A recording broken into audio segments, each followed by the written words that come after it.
everyone, I hope you're having a good day today. I thought I would quickly just put up a video of a real simple card I just made. I actually should have videoed it from the beginning because I think it came out really cute, but sometimes I don't have a total idea of what I'm going to do with a card until I just start playing with the products.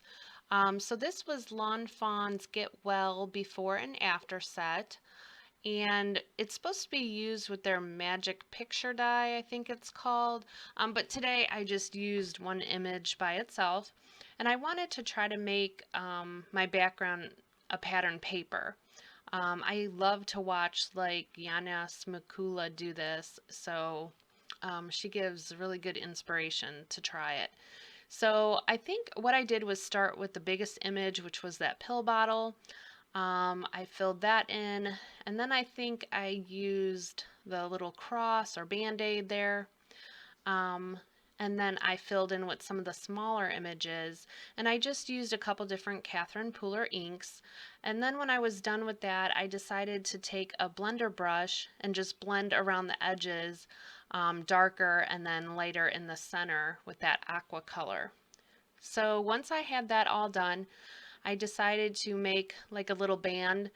My initial thought process for this card was to kind of make it look like there was a band-aid in the middle, but I don't have a band-aid die, so I was actually trying to cut it myself and just was not successful with that. So then I decided just to make a little band, just a rectangle. So I did that, and I stamped my greeting, and then I just colored up real quickly that little whale with my Copics, and then I used Gina K Connect glue to glue that down, and then I just put the whale on top, and it actually came out pretty fast, and I think it's a really cute card.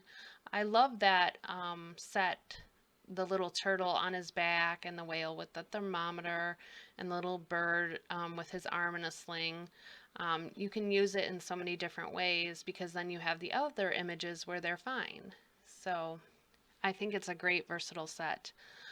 So then you can see me here. I am just using the 3M tape to put behind him to pop him up a little bit.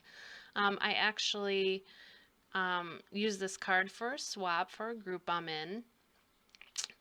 So I don't tend to do a lot of foam tape when I'm going to send this through the mail because it can get very expensive, but I just wanted to give a little bit more dimension on this card.